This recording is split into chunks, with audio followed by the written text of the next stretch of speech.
Former President Trump's influence was evident during Republican primary races on Tuesday. CBS News senior White House and political correspondent Ed O'Keefe brings us the latest.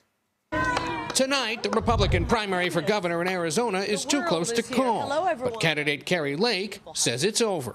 We are so proud of our movement. We are so proud of the victory we have. The former TV anchor, supported by President Trump, is a leading voice among skeptics of the 2020 election results.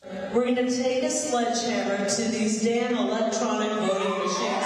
Her opponent, Karen Taylor Robson, hasn't conceded and also won't say whether President Biden won in 2020. The one thing I know for certain is the wrong guy is in the White House. Trump-backed election deniers like the GOP choice for Senate, Blake Masters, did well across Arizona Tuesday night. In the fight to oversee state elections as Secretary of State, Republicans chose Mark Fincham, who was in Washington on January 6th and said he wouldn't have certified the 2020 results. Well, when you steal something, that's not really a win. That's a fraud. Elections experts are worried these types of candidates could be victorious in November. These election deniers in offices that oversee elections or have some responsibility for the democratic process in those states could work substantially to try to undermine that process and create chaos and confusion. In Michigan, former TV host Tudor Dixon won the GOP nomination for governor. She also won't say if Mr. Biden won. We have to make sure our elections are secure and what happened in 2020 doesn't happen again. Michigan Republicans also chose former Trump official John Gibbs over incumbent Congressman Peter Meyer, who voted to impeach the former president. Democrats ran ads touting Gibbs' far-right credentials, hoping he'd win the primaries. The Gibbs-Trump agenda is too conservative for West Michigan. So why are Democrats doing this? Well, they think in tight races they've got a better shot against Trump-backed candidates still questioning the 2020 results, like Gibbs there in West Michigan. They've done this in a few other instances across the country with mixed results. And the Democratic Congressional Campaign Committee says they'll do whatever it takes to win races. Lana? Very interesting, Ed. So you mentioned that the primary race for governor in Arizona still hasn't been called, but the Trump-endorsed candidate, Kari Lake, is claiming victory. What's the latest on that race, and what could a potential Lake victory say about the future of the GOP in the state? Well, they're still tabulating votes that were mailed in and may have arrived yesterday. Still got to count some other absentee ballots as well. Elections take time in Arizona. This is nothing out of the ordinary. This is how it usually goes. David Becker, who we spoke with there in our piece, our CBS News elections expert, elections management expert, points out that Arizona is one of many states across the country where it can take a little while to count everything, and they're doing that to count it accurately. So everybody just stay patient.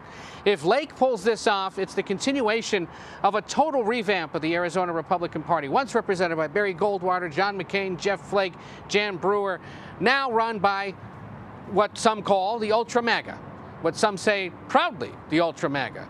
Those who support the former president, who raise questions about the results of the 2020 elections, who are already raising questions about the results in this year's elections, and say that they're going to try to fight fraud and make elections more fair, but don't exactly define what's wrong, haven't filed any formal charges to suggest fraud, and haven't exactly said how exactly they would run elections differently. Either way, they know it is a rallying cry, and they think that it works for them.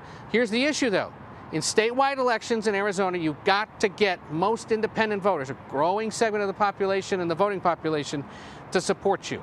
Can Kari Lake do that after closely aligning herself with the former president and raising these kinds of doubts that most Americans know just aren't true? We'll have to wait and see. Yeah, She'll face Democrat Katie Hobbs in November. You know, as we're talking about the movement of the Arizona Republican Party away from the McCain sort of maverick philosophy to the ultra MAGA folks, obviously another election denier, Mark Fincham, won the GOP primary for Arizona Secretary of State. Tell us, how likely is he to win the office in November, and how might that affect former President Trump if he chooses to run in 2024? Well, it's not even about former President Trump. It's about every election that will be held in this state that has national consequence, a congressional race, a Senate race, the presidential race. Finch said that he would not have certified the 2020 results, has already raised questions about the results in his race last night, saying he heard from people who told him that there were votes he was getting that he hadn't earned. who knows, and that, you know, he has big plans to revamp the election system here again ahead of 2024. But the concern, again, from guys like David Becker, from Democrats and Republicans in the state, is that if this guy gets in charge of elections in this state, he could totally upend the system, make it far harder to trust it, and potentially delay, prolong, or throw into legal doubt the results of the elections in 2024, when Arizona is poised, once again, to be a significant battleground state, the kind that we're waiting several hours, if not days, to see who won. There's similar things going on in Michigan, Nevada, Pennsylvania. What do they all have in common, too? Big battleground states where the presidential election could be decided, and there are Secretary of State or governor candidates who would appoint the Secretary of State who are supported by the former president and who cast doubt on the elections in the last presidential race. It's so interesting, Ed, because you and I have been covering elections for years, all these contests, and never have the Secretary of State elections, primaries for Secretary of State, gotten so much attention and had so much consequence.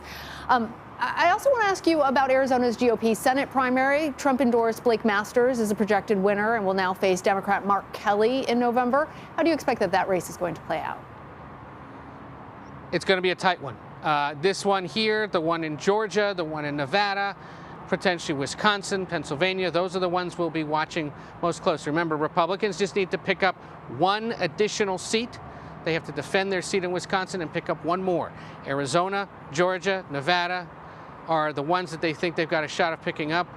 $100 million already spent on television advertising in this state, tens of millions more to come. You will not be able to avoid the ads.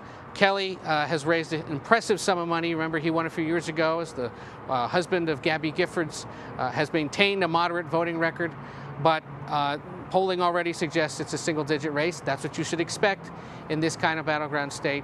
It'll be a close one to watch. All right. Hey, you know what? Actually, before I let you go, and I really have to ask, Eric Schmidt won the Republican nomination for Senate in Missouri. We were joking about that just the other day. Is the former president claiming that he was the Eric of that puzzling endorsement? We haven't heard, but he's going to take credit for it, of course, since he endorsed Eric. And Eric Schmidt, the Attorney General, won. It would either be him or Eric Greitens, the former governor, scandal-plagued. Former president seemed to have a preference for the former governor, but had been told by enough Republicans, you do that, we're going to lose the seat. So he understood that and said, well, I like him, but I understand the guy. Kind of a head and heart issue. Eric won him over in both places. Eric won the race. Former president's happy. All right. We'll see what happens. Ed O'Keefe, thanks.